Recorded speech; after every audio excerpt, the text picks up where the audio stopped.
네, 안녕하십니까. 저는 EPS 행정사의 박희준 강사입니다. 자, 이번에 행정사 2차 시험 여러분 보시느라고 고생 많으셨고요.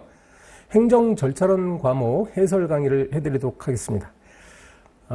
이번에 이제 응시하신 분들은 아마도 처음 보신 분들은 비교가 안 되겠지만, 만약에 이제 작년에 또 보셨다 한다면 금년에 그 체감 난이도가 2배 이상으로 높았을 것이라고 생각을 합니다. 예, 크게 두 가지 이유가 있는데요. 네, 첫 번째로 예전에는 한 문제에 20점짜리 한 문제에 하나의 논점을 이렇게 물어봤는데, 이번에는 거의 대부분이 2개씩만 물어봤어요. 가뜩이나 시간도 부족한데 이게 다 쓸 겨를이 없습니다. 그죠? 그리고 이제 두 번째로 공교롭게도 말이죠. 설명형 문제, 즉 2번, 3번, 4번 문제, 약식 재판, 그리고 집단 분쟁 조정, 자율 체제 관리 구축, 이 문제들이 각 법률의 맨 끝부분에 있는 것들이에요. 그렇죠? 교재상으로도 맨 끝부분에 있다 보니까 아무래도 힘이 붙이죠. 공부할 때. 이제 마지막 부분에 가서 조금 소홀히 했을 가능성이 좀 있습니다. 이른바 불이타 문제는 아닌데, 교과서에 다 있긴 합니다만, 꼼꼼하게 챙기지 않았으면은, 쓸 말이 없을 것이다. 라는 생각을 해요. 그래서 좀 어려운 문제라고 봅니다. 제 개인적으로는 이게 문제 자체가 나쁜 문제들은 아닌데, 시험 시간이 너무 부족해요. 그렇죠? 그래서 한 2배 정도 시간이 좀 주어졌으면 좋을 것 같은데, 시험 제도가 개편돼가지고, 한 과목에, 2차 시험 과목 중에 100분 동안에 2과목을 하라는 시험이 그렇게 많지 않죠. 우리 행정사 시험도 좀 개선이 됐으면 좋겠다는 개인적인 생각을 해봅니다. 네. 여러분, 이제 여기에 영상 들으시는 분들은요, 저의 예시 답안을 올려놓아 드릴 거예요. 그러면 그걸 같이 이렇게 보시면서 들으시면 되겠습니다.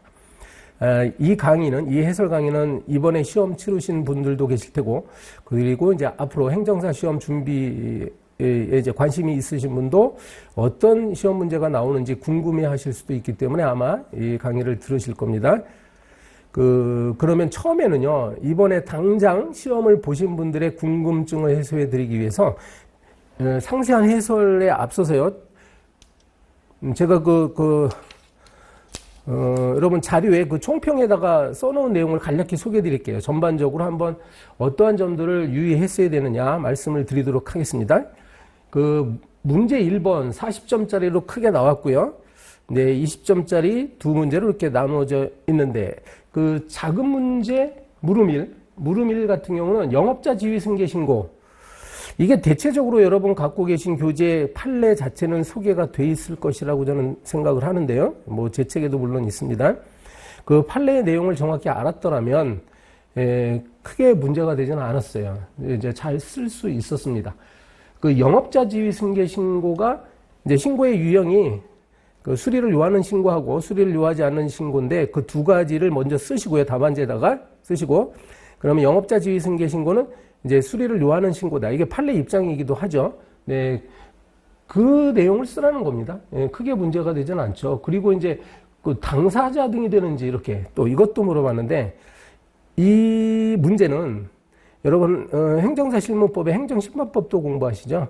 그런데 이제 행정심판법과 행정소송법에 있는 당사자하고 그 개념하고, 그리고 행정절차법에 있는 당사자 개념이 좀 다릅니다.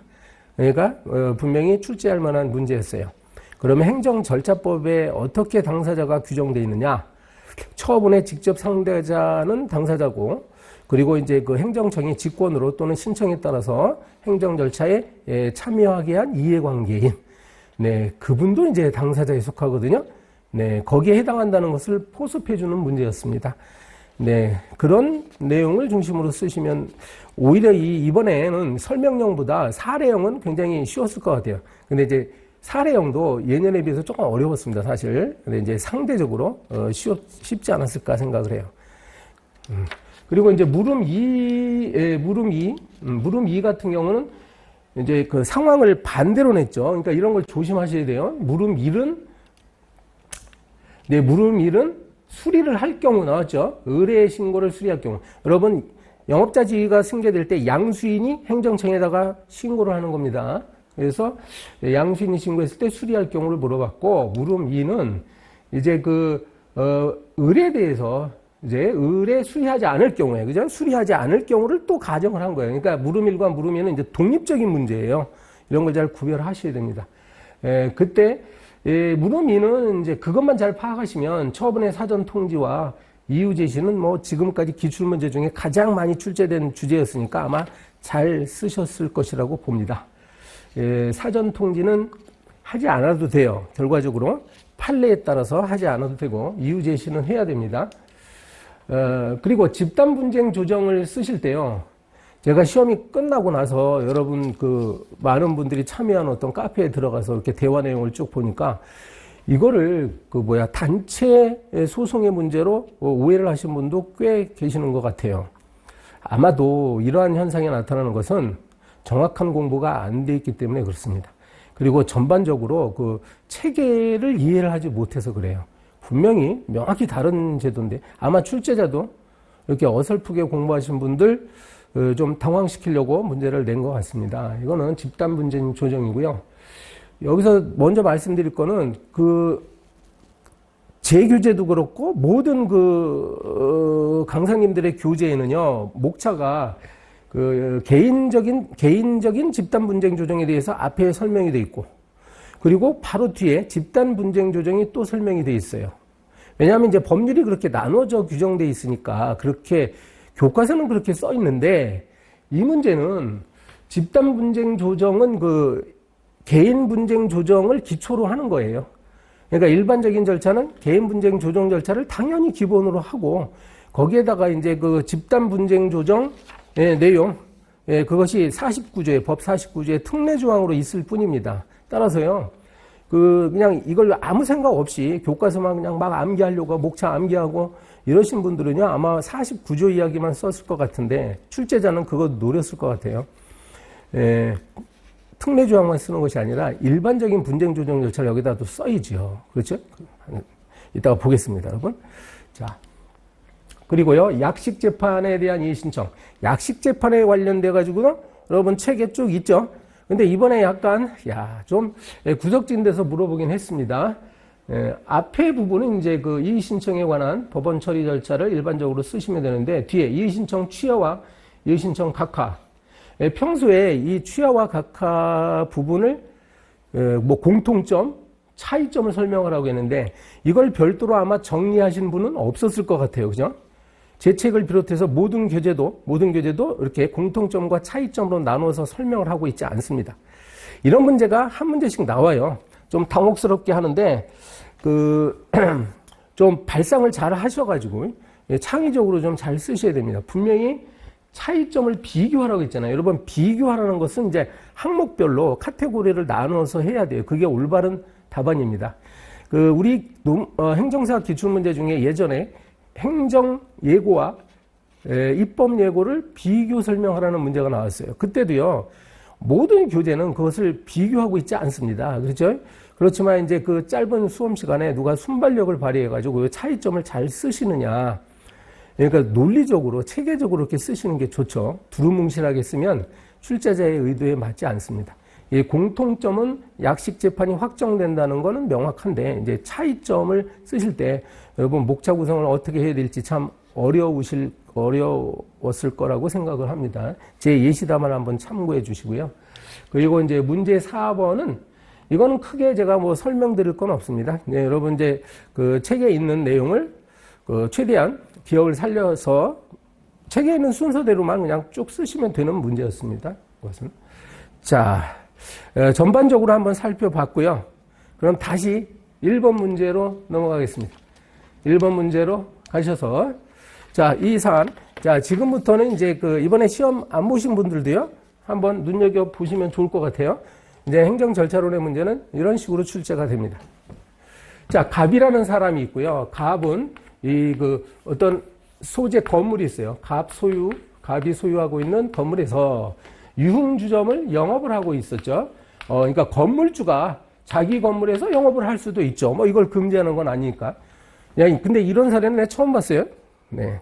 건물주가 따로 있고 세입자가 또 따로 있는 경우가 많이 나왔는데 본인이 직접 하네요. 그런데 이제 그 지방세 체납으로 인해서 압류가 됐네요. 네, 국가가 이것을 압류했죠. 압류해가지고 매각까지 들어갔습니다. 이게 이제 강제징수 절차입니다, 여러분. 원래 이제 강제징수는요, 압류해서 체납자의 재산을 압류해서 매각한 다음에 이제 청산하는 절차로 이렇게 들어가요. 근데 이 문제는 이제 매각까지 됐다는 얘기예요. 그러면 이때 이건 이제 낙찰받은 사람이 등장을 합니다. 예, 을이라는 사람이 낙찰받았다는 것은 을이 소유자가 되었다는 이야기예요. 그죠? 이 건물에. 자, 그래서 소유권 이전 등기까지 격려를 했고, 그리고 관할 행정청이 등장을 하는데요. 네, 영업자 지위 승계 신고를 하였다. 여기 행정청. 자, 여기서부터가 이제 그 행정법의 영역이죠. 네, 그래서 이렇게 영업자 지위 승계, 신고를 했고, 그리고 이제 그 수리를 했는지 여부, 여기에 대해서는 큰 문제는 안 나오죠. 그래서 아까 말씀드렸듯이 이제 물음 1, 물음 1과 물음 2로 나누어 가지고 이거는 물음 1은 수리를 한 경우, 그 다음에 수리를 하지 않은 경우, 이렇게 나눠진 겁니다. 이거는, 이 부분은 이제 법령을 소개한 것이고요. 됐죠? 네, 이런 상황입니다. 그러면 이제 이 사람이 영업자, 이 영업까지도 자기가 하겠다는 거예요, 지금. 자기가. 그러면 우리가, 이 사람을 영업에 관해서는 이 갑이 이제 양도인이라고 불려지는 것이고, 예, 을은 양수인이 되는 겁니다. 영업에 있어서는. 여러분, 이제 참고로 여기서는 안 물어봤는데, 우리 시험 범위를 넘어섰기 때문에 안 물어봤어요. 갑과 을 사이에는 영업에 관해서는 양도, 양수 계약을 체결해야 됩니다. 실제로 양도, 양수 계약을 체결해야 되고, 자기들끼리 계약만 체결해서는 법적으로 이 사람이 영업권을 얻는 것이 아니에요. 그래서 행정청이 이것을 수리를 해야 됩니다. 수리를 해야만 비로소 영업권이 갑에서 을로 확실히 넘어가옵니다. 행정법적으로. 여기서 하나 제가 퀴즈 내볼까요, 여러분? 만약에요, 수리가 되기 전에 을이 장사를 시작했다고 합시다. 이 건물에서. 이제, 그럴 수는 있죠. 이러한 경우를 현재 사실상 양수 상태에 있다고 봅니다. 법적으로는 아직 수리가 안 됐죠. 법적으로는 영업권자가 아니에요. 그렇지만, 현실적으로 보면 아직 이 수리를 받기 전에 직접 들어가서 장사를 시작할 수도 있지 않습니까? 만약에 그럴 때 을이 행정법규를 위반했어요. 식품위생법을 위반해가지고 어떤 위법한 행위를 했습니다. 그러면 행정청은, 허가권자 행정청은 누구에게 행정 제재를 할까요? 누구에게? 네, 그건 양도인에게 해야 됩니다. 왜냐면 법적으로는 여전히 이 영업의 허가권은 갑이 갖고 있기 때문에 그래요.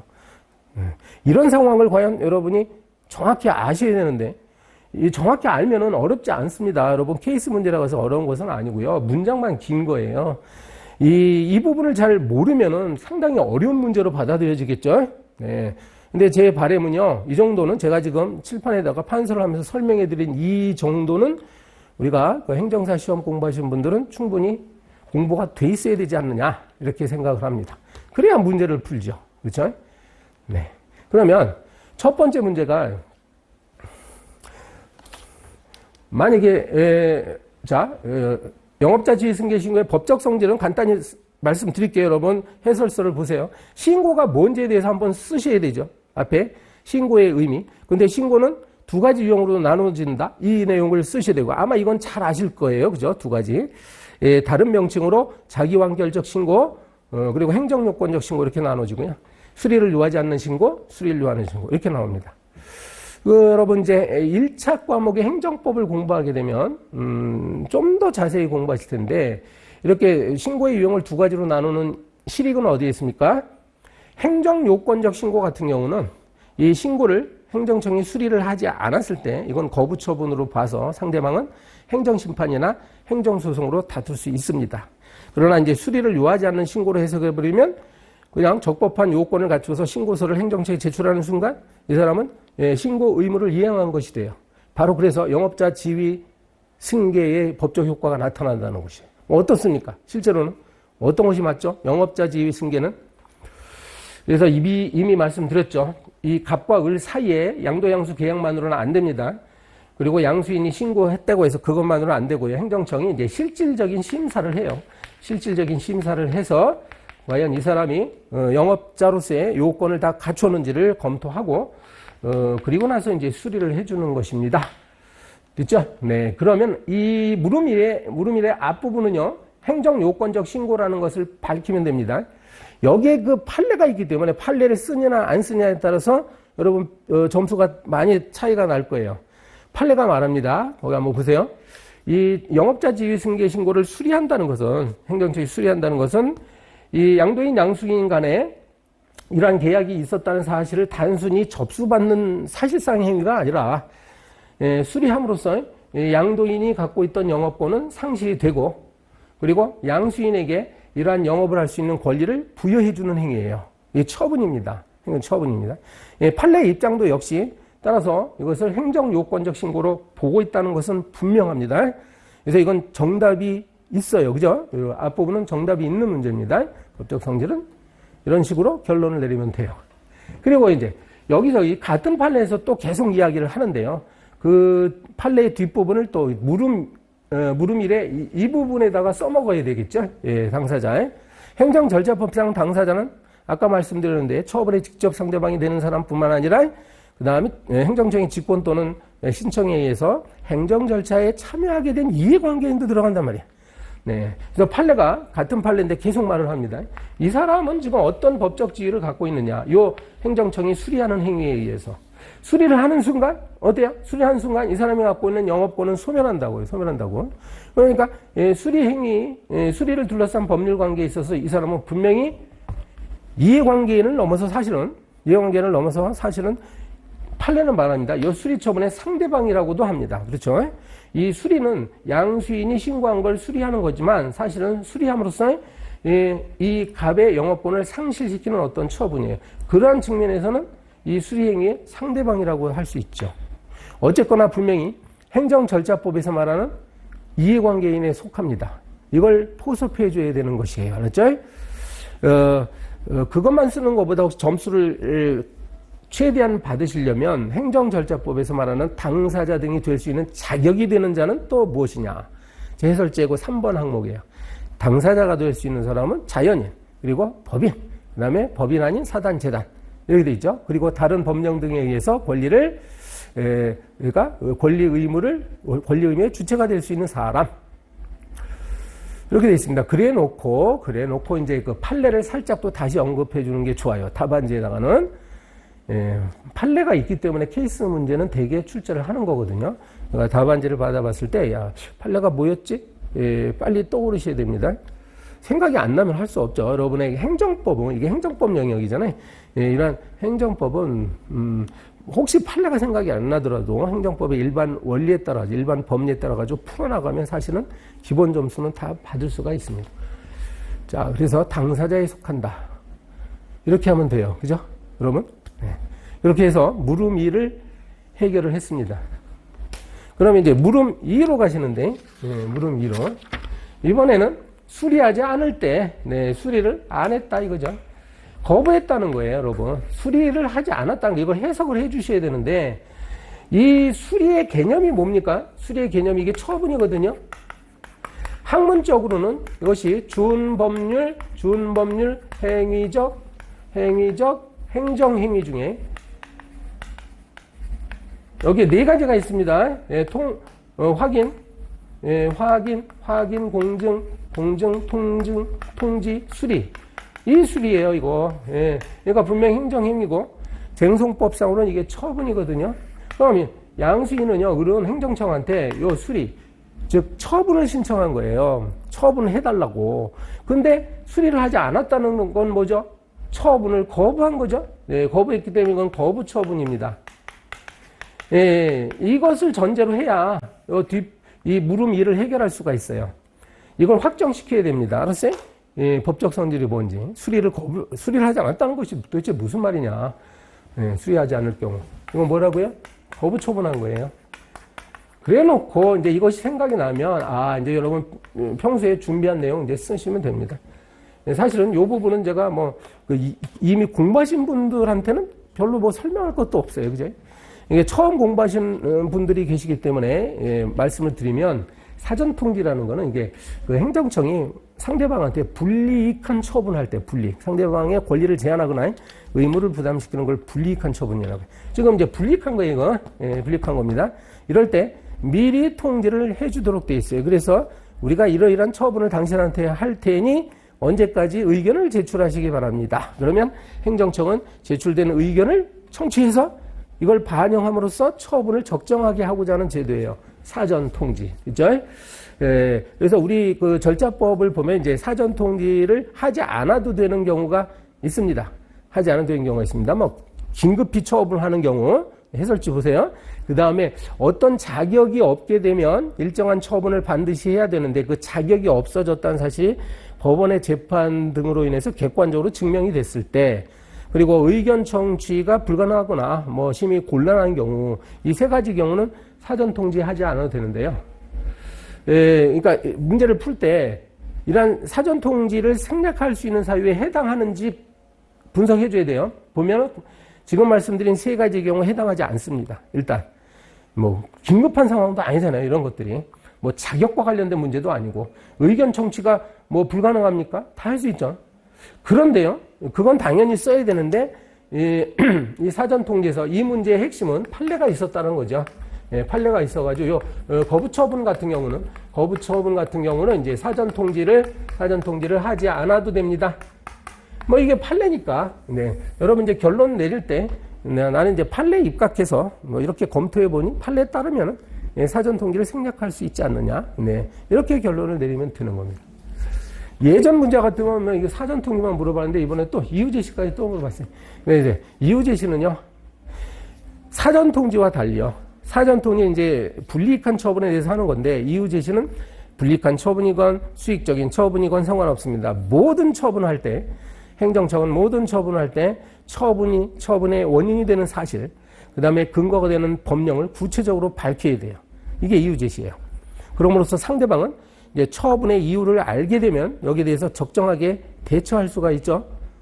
자기가 왜 이러한 처분을 받는지를 알아야 나중에 구제 절차에 가서도 분명하게 공격할 수가 있기 때문에 이게 꼭 필요한 겁니다. 그리고 이유 제시를 명확하게 함으로써 행정청도 신중한 처분을 하도록 유도한다는 그런 작용이 있죠. 그래서 이 사전 통지와 이유 제시가 매우 중요한 제도이기 때문에 우리 시험에 자꾸 반복해서 출제가 되고 있습니다. 이번에도 출제가 됐어요. 네. 그래서 이 답안은요, 크게 이것은 문제가 안 돼요. 뭐 전형적인 이 목차 순서가 있습니다. 사전 통지와 이유 제시는. 여러분도 그래서 이 문제는 아마 잘 쓰셨을 것이라고 봅니다. 예. 문제 분석은 잘 해놨는데, 이게 또 생각이 안 나면 이제 결론이 달라질 수는 있어요. 그래서 걱정하시는 분들이 많더라고요. 이번 시험 끝나고 나서. 이 생각을 못 했대. 그러면 이제 이렇게 결론이 다를 때는 점수가 얼마나 깎이느냐. 뭐 출제자가 이제 배점을 정하기에 나름이죠. 몇 점 정도는 아마도 이제 손해를 봤을 가능성이 있습니다. 어쩔 수 없어요. 네, 판례가 있는 사항이기 때문에 정확하게 쓰실 필요가 있습니다. 더 이상 설명 안 드려도 될 것 같습니다. 그래서 이 문제 1은 물음 1과 물음 2를 이런 식으로 해결하는 것이었고요. 자, 이번에는 이제 지금부터 설명형 문제로 들어갑니다. 설명하시오. 조금 전에 사례형 문제 풀 때는 그 앞에 이제 문제의 소재를 밝히는 것이 좋아요. 이 사례형의 그 목차는 전형적인 목차가 있기 때문에 문제의 소재 밝히고 끝부분에 이제 그래서 나는 사례를 이렇게 해결하겠다. 사례형 문제는 재판을 담당한 법관의 입장에서 쓰는 것이에요. 알겠습니까? 네, 법관이 사안을 모두 보고 그래서 명확하게 결론을 내려주는 게 좋아요. 사례형 문제는. 자, 설명형 문제는 이제 그 앞에 뭐 문제 소재 이런 거 쓸 필요는 없습니다. 다만 제가 늘 제 강의를 듣는 학생분들에게 강조를 하는데 차별성 있는 답안이 돼서 2점, 3점이라도 더 얻을 수 있어야 돼요. 그래야 합격하죠. 아니, 교재에 있는 내용 목차 뭐 달달달달 암기력이 좋으면 아무래도 유리해요. 설명형은. 그러면 결국은 암기력 싸움인데, 그래서 모든 학생들이 그러니까 합격선에 들 수 있는 수준에 있는 답안들은 되게 비슷할 거예요, 아마. 그죠? 설명형은. 뭐 거의 그냥 천편일률적이에요. 뻔해요, 제가. 그건데.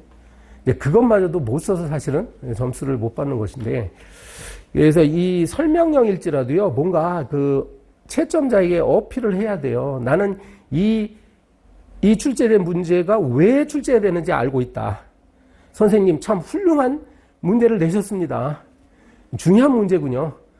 이런 배경을 갖고 있기 때문에 이거는 중요한 문제군요. 내가 압니다. 그래서 지금부터 잘 검토하겠습니다. 이런 어떤 그 태도가 답안지 보면 나타나요. 알겠죠? 그런 답안이 있고 그렇지 않은 답안이 있습니다. 그래서 여러분 여기서 여담으로 말씀드리는데 교재도요. 좋은 교재를 잘 선택하셔서 보셔야 돼요. 제가 감히 말씀드리는데 이 행정사 수험서적들이죠. 다른 과목은 잘 모르겠고 행정 절차로만 보더라도 그냥 그 법조문에 있는 내용을 아무 무미건조하게 아무 고민의 흔적 없이 교재에다가 쭉 나열해 놓는 수험서들이 거의 대부분이라고 저는 봅니다. 예, 그 책 저자분들을 비난하려고 하는 건 아니고요. 그래서 사실은 책이라는 것은 책만 보더라도 시험에 합격할 수 있도록 스스로 공부할 수 있는 방법을 제시해 줘야 돼요. 책 속에. 알겠죠? 예, 그런데 이제 두서 없이 그냥 조문만 쭉 나열해 놓으면 이게 도대체 어떠한 취지에서 거론이 되는 건지 배경을 잘 모르기 때문에, 그리고 다른 제도하고 어떻게 연결되는 건지 잘 모르기 때문에 공부가 잘 안 되게 되어 있습니다. 그러면 이게 그냥 무조건 암기만 하려고 하죠. 암기 천재면 다행인데 우리와 같은 보통 사람들은 어떻게 다 암기합니까? 그렇죠? 그래서 이 제도의 취지를 좀 알면서 공부를 해야 시험장에서도 생각이 날 수밖에 없습니다. 그래서 다시 돌아가면 이 좋은 책을 선택하시라는 말씀을 드리기 위해서 말씀드리는 것이고, 제 교재 같은 경우는 이제 그러한 내용들을 충분하게 다루고 있으니까요. 참고하시고요. 그럼 답안 작성할 때도 서론 부분에 그런 내용이 좀 들어가는 게 좋아요. 그죠? 제 해설지를 보세요. 제 해설지 보시면, 문제 2, 집단 분쟁 조정의 의 같은 거 써놨죠. 제가 로마자 1번 해가지고. 이거요. 이제 확신하는데 아무 책에도 없습니다. 이거. 지금 시중에 있는 교재 어디에도 없을 거예요. 없어요. 제 책에만 있습니다. 이런 게 들어가야 돼요. 도대체 왜 집단 분쟁 조정이 개인적인 분쟁 조정하고 어떻게 다른 건지, 왜 이 제도가 필요한 것인지. 보세요. 여러분, 개인정보 유출 사고의 특징은 그것이 비슷한 유형으로 집단성을 띠게 되는 겁니다. 그러니까 유출된 항목들을 보면 비슷해요. 개인정보의 항목, 그 다음에 피해의 유형, 이런 것들이 비슷하기 때문에. 만약에 10만 명이 피해를 입었다, 개인정보 유출로. 그러면 이것을 물론 10만 명이 전부 각자 소송을 제기하고 분쟁 조정을 신청해도 되겠지만, 이 피해 항목이나 그 피해의 유형이 비슷하기 때문에 이걸 집단적으로 분쟁 조정해 주는 것이 좋다는 얘기예요. 그래서 들어가 있는 제도입니다. 이걸 알죠, 여러분?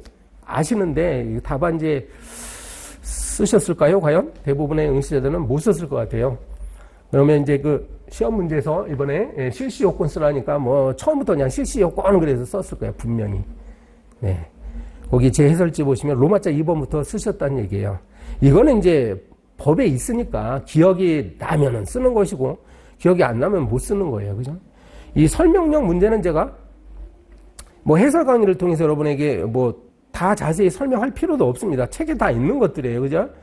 그러나 제가 드리고 싶은 말씀은 전체적으로 답안 구성을 어떻게 하는 것이 좋으냐. 네, 이 말씀을 드리는 거예요. 여러분에게 2점이나 3점을 더 획득할 수 있는 그런 방법을 제가 이야기를 하고 있는 중입니다. 여러분. 이해하시죠? 그래서 그 로마자 2번의 실시 요건은 있어요. 이게 법에 있는 거예요. 그래서 그 집단 분쟁 조정 실시할 수 있는 사건은 정보 주체가 50명 이상, 그죠? 피해를 입은 정보 주체의 수가 50명 이상이어야 돼요. 그 정도는 돼야 될 거 아니야? 50명 정도? 그런데요, 예외는 있습니다. 50명일지라도 이미 합의가 됐거나, 아니면 분쟁 조정 절차 중이거나, 아니면은 법원에 소가 제기됐을 때, 이건 당연히 여기서 제외를 해야 되겠죠. 그리고 이제 그 사건의 중요한 쟁점이 사실상 법률상 공통적이어야 됩니다. 이건 정확하게 이렇게 쓰셔야 되고요. 그리고 분쟁 처리 절차에 관해서 쓰시오, 이렇게 나왔어요. 여기서 제가 아까 이 강의 서두에 말씀드린 점 기억나십니까? 이걸 지금 집단 분쟁 조정에 관련된 특례 조항이 49조에 있긴 있는데 아마도 대부분은 그 내용만 쓰였을 것 같아요. 그러면 점수를 다 못 받습니다. 지금 분명히 그 위원회의 처리 절차에 관해서 설명하셔 그랬잖아요. 그러면 여기도 써있네요. 출제자가 분명히 집단 분쟁이라고만 안 돼 있잖아요. 그냥 분쟁조정위원회 처리 절차라고 돼 있잖아요. 그죠? 이거는 앞부분에 그냥 집단 분쟁 조정에 있어서의 실시 요건만 써보라는 거예요. 그리고 딱 끊어야죠. 끊고 그리고 이제 집단 분쟁이건 뭐 개인적인 분쟁 조정이건 간에 분쟁위원회가 그 이후에 어떻게 할 거냐 이걸 쓰라는 문제 아닙니까? 그러니까 일반적인 분쟁 조정 절차를 제 해설지처럼 소개를 할 필요가 있습니다. 알겠어요? 예, 이런 걸 차관을 하시는 분이 있고 차관을 하지 못하시는 분이 있습니다. 여기에서 크게 점수 차이가 날 것이라고 저는 봅니다.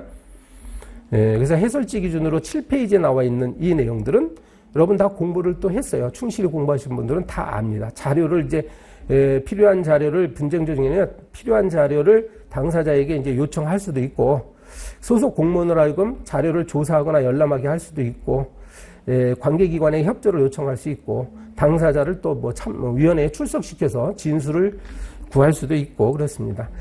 그 조정에 들어가기 전에 이제 그 권고안을 제시할 수 있습니다. 위원회는 그래서 조정 전 합의, 그러니까 조정에 들어가는 것도 상당히 힘든 거예요. 조정에 들어가는 것보다 그 사전에 미리 합의를 하면 좋지 않아요? 그래서 조정 전에 권고안을 제시해가지고 합의를 유도하는 절차도 있습니다. 뭐 합의가 안 되면 어떻게 할 수 없이 이제 조정으로 들어갈 수밖에 없습니다. 그래서 괄호 3번에 이제 조정안을 위원회가 조정안을 작성해서 양 당사자에게 제시를 합니다.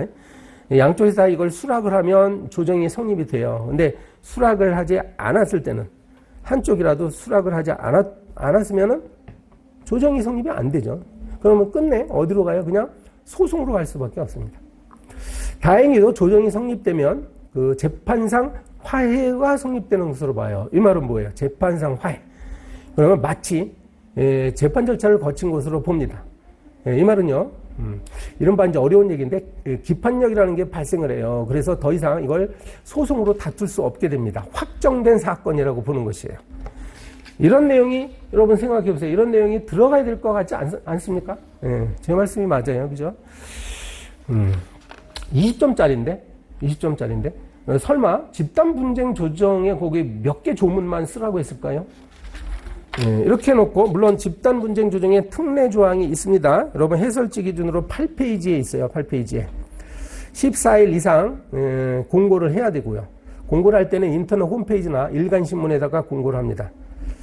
그리고요 집단 분쟁에 있어서 이제 제일 중요한 건 이게 만약에 해킹 사건이 발생해가지고 피해자가 50명이 이제 드러났는데 사실은 숨어있는 피해자도 있을 수가 있죠. 자기가 피해를 입었는지도 모르는 사람이 있을 수도 있죠. 그래서 이게 집단 분쟁이 진행되는 도중에 혹시 그 다른 피해자가 나타날 수도 있어요. 그래서 만약에 집단 분쟁 조정안이 만들어졌으면 위원회는 그 개인정보 처리자에게요. 혹시 다른 피해자들, 지금 집단 분쟁 조정에 참여하지 않은 다른 피해자들에게도 보상을 해야 되는 문제가 남아있지 않습니까? 그래서 그 보상 계획서를 작성하도록 권고할 수도 있습니다. 이걸 만약에 여기서 해결 안 해놓으면 어떻게 돼요? 그러면 뒤늦게 밝혀진 피해자들은 또다시 분쟁 조정을 해야 되거나 아니면 또다시 소송을 제기해야 되잖아요.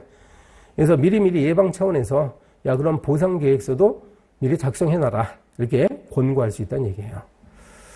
그리고 이제 그 집단 분쟁 과정에서 혹시 아까 50명이 참여했는데 그 중에서 한두 명이 나는 소송으로 가겠다.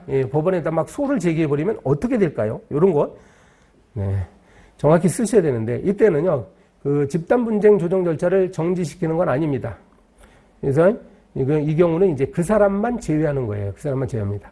이 점이 개인 분쟁 조정 절차하고 다르죠. 개인 분쟁 조정을 하다가 만약에 법원에다 소를 제기하면 그 분쟁 조정 절차는 정지가 돼요.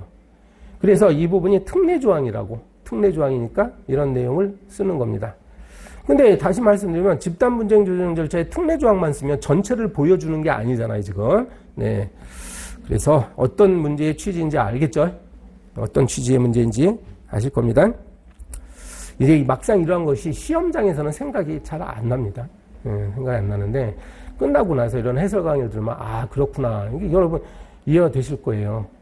전혀 몰랐던 건 아니에요. 몰랐던 건 아닌데 시험장에서 생각이 잘 안 나서 그게 참 어려운 겁니다. 네. 자 이번에 문제 3번입니다. 여러분 이제 잘 아실 테지만 지금 처음 보시는 분은 잘 모르시죠. 여러분 이제 과태료를 부과받을 때요. 네, 과태료를 부과받으면 이게 과태료를 부과받으면 이의제기라는 걸 할 수 있습니다. 그래서 60일 이내에 이의제기를 하면 이것이 이제 법원 과태료 재판으로 넘어가요. 법원에서 한다는 것입니다. 그 과태료 부과의 효력은 소멸하고 이제 재판으로 넘어가는데 원래 재판은 이제 정식 재판하는 거예요. 법원 판사가 있고 그 다음에 양쪽에 이제 검사가 있고 그 다음에 과태료 부과 처분을 받은 사람이 있고 이 당사자의 검사하고 당사자 그리고 이제 그 과태료 부과는 행정청도 여기에 참여하게 되는 것이고 그래서 원래는 이제 정식 재판이 이루어지는데 법원이 딱 보니까 이것이 아니 뭐 증거가 명백한데 굳이 뭐 재판을 할 필요가 없다. 정식으로 당사자까지 다 불러가지고 뭐 정식으로 재판할 거 없고 간단하게 끝내고 싶다. 만약에 법원이 판단하면 그래서 둔 것이 약식 재판이에요. 그래서 이 당사자를 법정에 부르지 않고도 법률적 용어로 당사자에 대한 신문 절차 없이 그래서 간략하게 그냥 확정시키는 제도가 있습니다. 이게 약식 재판입니다. 약식 재판. 그래서 판사가 약식 재판 했어요. 자, 이 사건은 뭐 과태료 100만 원짜리다. 네, 과태료 땅땅땅 100만 원 땅땅 다 했어. 그런데 이걸 이제 통지하죠. 당사자들에게 통지를 하는데 당사자 여기서 말하는 당사자는 누구예요? 당사자는 그러니까 당사자라고 표현되고 그러니까 과태료 부과 처분을 받은 사람 당사자고 검사가 한쪽에 있습니다. 그래서 약식 재판의 결과를 이렇게 통보해요. 이렇게 통보하면 이 사람들이 이제 받아보고 여기에 대해서 불복을 안 하면 그냥 확정이 되는데 이들이 이의 신청할 수 있다는 거예요. 7일 이내에 이의 신청. 판사님 나 여기 약식 재판 결과에 대해서 수긍 안 합니다. 그러니까 당사자는 이 과태료 액수가 너무 많다라고 할 수도 있고 검사는 또 너무 적다라고 할 수도 있고 그렇죠? 그래서 이의 신청을 하게 됩니다. 그러면 이의 신청을 했을 때 이제 적법하다라고 이제 만약에 법원에서 1번 적법하다라고 만약에 판단하면 어떻게? 정식 재판으로 넘어갑니다. 이 정식 재판이 이거예요. 그죠? 원래대로 간다는 뜻이고 만약에 이걸 딱 보니까 아니 뭐 이의 신청의 요건에도 안 맞아? 그러면은 각하시켜버려요. 알겠죠? 각하 나왔습니다. 지금 2번 시험에 각하를 물어봤죠? 각하는 뭐예요? 우리가 이제 각종 소송에서의 그 소를 제기하는 사람이 갖춰야 될 요건을 갖추지 않았을 때 이거를 그 본안 심리를 안 한다는 것이에요. 각하해버리면 우리 질서위반행위규제법에는 각하하면 이것이 확정되도록 했습니다. 뭐가 확정된다는 뜻일까요? 약식재판. 아까 제 약식재판에서 뭐라고 했어요? 과태료 100만 원 결정했다고 했잖아요. 이게 그냥 확정된다고. 더 이상 정식재판으로 안 가고. 정식재판으로 만약에 가게 되면 이제 이 결론이 달라질 가능성이 있고요. 그렇죠? 이 흐름이고, 이번에 좀 까탈스럽게 출제를 했는데, 여기까지만 물어보면 여러분 잘 썼을 거예요. 그죠? 이것도 두 가지를 한꺼번에 물어봤단 말이에요. 이 신청이 되게 됐을 때 법원의 처리 절차를 설명하라. 거기까지만 물어보면 좋은데, 뒷부분에 이 각하하고, 그 다음에 이의 신청을 나중에 이 사람이 취하할 수가 있습니다. 누가 취하는 거야? 당사자 또는 검사가 하는 거죠. 그죠? 당사자가 취합니다. 그래서 이 두 가지를 비교하라. 또 이렇게 문제를 냈어요. 그래서 굉장히 당황스럽지 않았을까. 제가 이번 시험 문제 중에 다른 것들은 뭐 모르면은 못 쓰는 거고 알면 쓰는 문제였는데 이거는요. 뻔히 알면서도 그 짧은 시간 안에 이걸 답안을 어떻게 구성해야 되는 거지? 여기에 대해서 무지 고민이 많았을 것 같아요. 제 생각에. 자, 여러분 그러면 목차는 어떻게 잡는 거 하뇨? 이렇게 쓰면 좋을 것 같아요. 제 해설지를 보세요. 앞부분에다가 의의하셔가지고 약식 재판이 무엇이고 이의 신청이 뭐다는 거 내가 알고 있다 이렇게 표현하고요. 그러지? 표현하고 그 다음에 이제 물어본 것이 뭐라고요? 처리 절차. 이게 이의 신청이 됐을 때 법원이 어떻게 처리할 거냐. 그러면 로마자 2번으로 이렇게 잡아야 돼요. 여러분 항목을 잡으실 때 출제자가 물어본 대로 잡으세요. 제발. 출제자는 그러니까 정확하게 지금 두 가지를 물어보고 있잖아요. 이 두 가지 물어보는 걸 큰 제목으로 대목차로 잡으셔야 돼요. 항상 대목차로. 그래서 로마자 2번에 이의 신청이 제기된 경우에 법원의 처리 이렇게 되는 거죠. 로마자 3번에 가면 이거 양자를 비교하는 거 이렇게 쓰면 되지. 그래서 이 로마자 2번 보세요. 이의 신청 상대방한테 일단 통지해야 됩니다. 왜냐하면 상대방도 알고 있어야 되니까. 자, 그래서 적법하다고 인정되면 정식 재판 절차로 진행한다는 것이 나오는 것이고요. 그럼 신문기일을 정해가지고 네, 당사자와 검사의 진술을 듣고 다시 정식 재판을 해야 됩니다. 그 다음에 여기서 딱 끝났을까요? 아마 대부분의 이번에 응시자들은 여기서 딱 끝났을 것 같아. 근데 거기까지만 하면 돼요? 그러면 정식 재판 처리 절차라고 했으니까 과연 출제자의 마음을 우리가 알 수는 없어요. 과연 이 사람이 어디까지 물어본 건지. 근데 객관적으로 봤을 때 법원은 어떻게 처리를 하느냐라고 물어봤으니까 살짝 뒷부분에 뭐 길게 쓸 필요는 없고요. 제가 지금 해설지는 참고용이니까 여러분 좀 길게 소개를 했는데 그러면 정식 재판을 어떻게 하는지에 대해서 써주면 좋지 않습니까?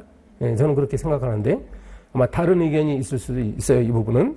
그래서 재판의 방식, 요거 뒷부분에 해설지에 그 3번, 4번 있죠. 아라비아 숫자. 이거는 이제 정식 재판의 내용입니다. 그래서 이번에도 이것도 아까 집단 분쟁처럼요. 이것도 생략을 하신 분이 있고 이것도 쓰신 분이 있을 겁니다. 그런 취지예요. 그 다음에 로마자 3번에 보면 이제 문제는 이거였는데 이의신청 취해와 이의신청 각하를 비교하라. 이거는 뭐 그 자유롭게 잘 나름대로 쓰시면 됩니다. 쓰면 되는데 저는 이렇게 목차를 잡아봤어요. 처음에 양자의 공통점. 양자의 공통점을 저는 그 괄호 1번과 2번으로 또 소항목으로 나누긴 했는데 사실은 괄호 2번만 쓰셔도 뭐 훌륭할 것 같습니다. 그러면 약식 재판의 확정. 이거는 법률에 있는 내용이기 때문에요. 약식 재판이 확정됩니다.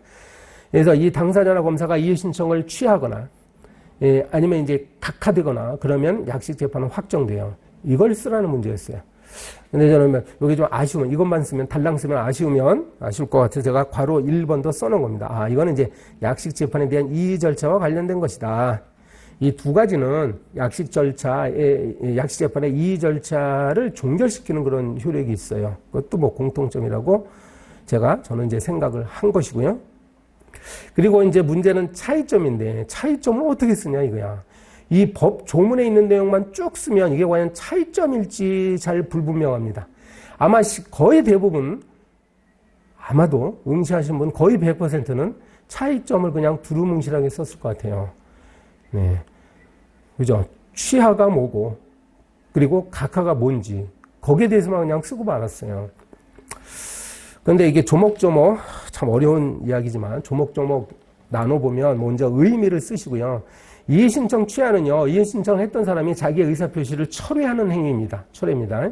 이런 건 제가 하는 말이 아니라 소송법에서 이런 말을 해요. 그리고요. 각하는 뭐예요? 법원이 그 어떤 신청의 요건 미충족을 이유로 그 신청을 받아들이지 않는 행위를 각하라고 합니다. 개념적으로 이렇게 나눠주면 좋잖아요. 그리고 그다음에 누가 하느냐도 분명히 비교가 돼요. 이의 신청이 취하는 당연히 이의 신청을 했던 당사자 또는 검사가 하는 것이고 각하는 법원이 하는 것이죠. 쓸만하죠. 이렇게 비교하면 됩니다. 그리고요. 사유. 어떤 경우에 합니까? 이의 신청에 취하는요. 별도로 사유를 말할 필요가 없어요. 법에도 제한되지 않습니다. 이의 신청 취하는 자기가 본인이 하기 싫으면 안 하는 거니까 여기에 대해서는 그래도 사유는 별다른 특별한 것은 없다. 이 정도는 쓰시고요. 근데 이제 이의 신청 각하는 법령상 방식에 어긋나거나 이의 신청권이 소멸된 뒤의 것임이 명백한 경우. 이건 이제 법조문이기 때문에 이걸 쓰면 됩니다. 각하해야 됩니다. 보정 이야기도 쓸 수 있으면 쓰시고. 그리고 불복의 가능성도 분명히 법조문에 있는 거기 때문에 쓰시는데 이의 신청 각하에 대해서는 즉시 항고할 수 있도록 해놨어요. 법에. 근데 그 취하에 대해 이의 신청을 취하했는데 이걸 불복한다는 거는 개념적으로 상상할 수 없죠. 본인이 취하는데 그러면 상대방이 여기에 대해서 불복하는 거 있습니까? 이게 전혀 엉뚱한 생각은 아니에요. 사실은 참고로 소송법, 민사소송법 같은 경우는 1심 판결이 끝났는데 원고가 이걸 취하를 할 때는요, 상대방의 동의가 있어야 됩니다. 분명히 이것도 생각할 여지는 있는데 과태료 재판에는 그러한 개념은 없습니다. 그래서 저는 불복의 개념은 생각할 여지가 없다. 이렇게 쓴 거예요. 취하에. 자, 그리고 문제 4번으로 합니다. 문제 4번. 자율관리체제의 구축신고에 관하여 설명하시오.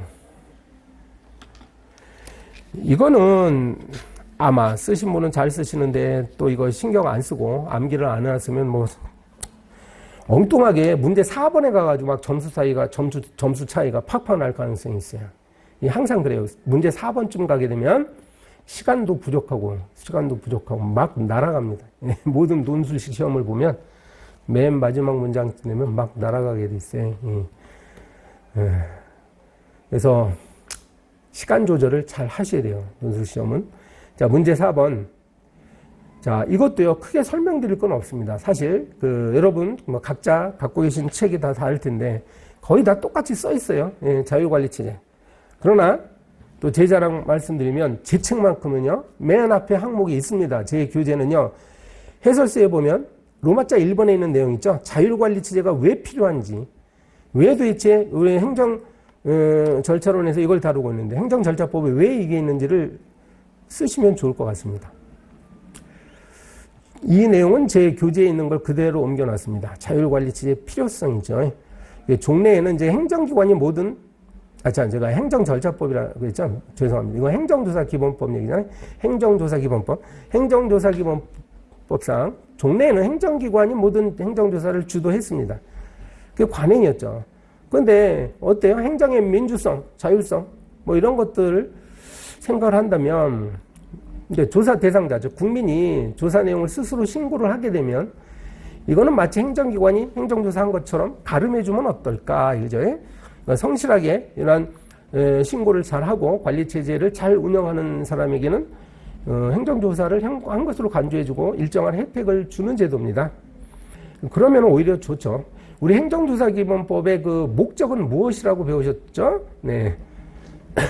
그 법령 준수를 유도하는 데 있습니다. 행정조사를 하는 이유는요, 법을 위반한 국민을 찾아내서 처벌을 하려고 하는 목적이 아니에요. 행정조사를 제도를 둠으로써 평소에 이게 국민들이 법령을 잘 준수할 수 있는 환경을 만들고자 하는 거죠. 따라서 그렇다고 한다면 이런 자율관리체제의 필요성은 이제 분명해지는 것입니다. 나름대로 이러한 부분을 이제 쓰셔야 돼요. 알겠죠? 근데 대부분 안 쓰셨을 거예요. 근데 쓰시는 것이 좋습니다. 여기에 분명히 2점, 3점 배점이 돼 있으리라고 저는 생각을 합니다. 제가 출제자라면 그렇게 한다는 뜻이에요. 그리고 그게 바람직해요. 알겠죠? 그래서 자율신고제도, 이제 그 자율신고를 하면 행정조사를 한 것으로 가름하겠다는 것이고, 그러면 행정기관장은 평소에 이제 자율관리체제의 기준을 이제 고시하도록 돼 있고, 누가 자율관리체제에 신고하겠다고요? 당사자가 하는 거죠. 조사 당사자 또는 이제 자발적으로 설립한 단체협회가 있고, 괄호 2번에 제출 서류. 이 제출 서류 같은 건 시행령 조문인데요. 시행령 조문. 제 책은요, 제 기본서들은 이제 시행령까지 다 소개를 해놨어요. 만약에 시행령도 사실은 시험범위에 들어갑니다만, 보통 시행령을 이제 소홀히 다루는 경우가 있는데, 최대한 공부 시간이 많이 있을 때 충분히 이걸 이제 보충해 두는 것이 좋다고 봅니다. 그러면 제출 서류, 여기는 자율관리체제 구축 현황, 운영 계획서 등 이런 것들을 씁니다. 신고서가 미비하면 이제 보완 요구할 수 있도록 해놨고, 국가와 지방자치단체는 이러한 자율관리체제 구축을 지원할 수 있도록 책무가 있습니다. 지원해야 됩니다.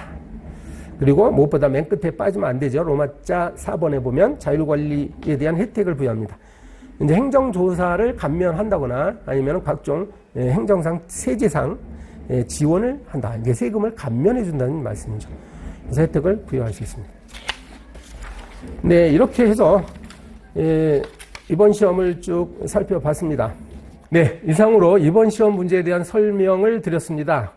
이제 끝으로 여러분 이번에 시험에 응시하신 분들은요, 어떤 분도 완벽한 답안을 작성한 분은 없습니다. 이것이 상대평가이기 때문에 최선을 다하셨다면 좋은 결과가 있을 것이라 믿으시고 편안한 마음으로 결과를 기다려 보시는 것이 좋겠습니다.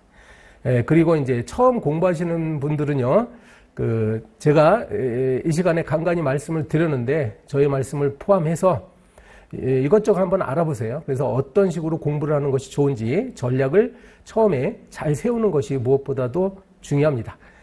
부디 제 이 영상 들으신 모든 분들 모두 합격이라는 좋은 결과를 얻기를 기원합니다. 네, 이상으로 마치겠습니다. 감사합니다.